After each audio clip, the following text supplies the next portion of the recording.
Inilah pendaki luar negeri yang dikagetkan oleh suara yang mengerikan dan keras saat dia mendaki. Menurut informasi yang aku dapat, saat dia membuat video dan saat dia berbicara di depan kamera, tak sengaja terdengar suara yang keras dan menyeramkan dari belakangnya. Sontak dia terkaget mendengar suara itu. Oke, coba kalian perhatikan baik-baik videonya dan dengarkan suaranya. It's the Appalachian Mountains. So far, no skiing.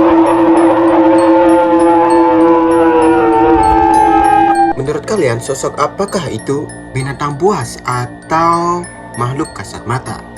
Coba komen di bawah.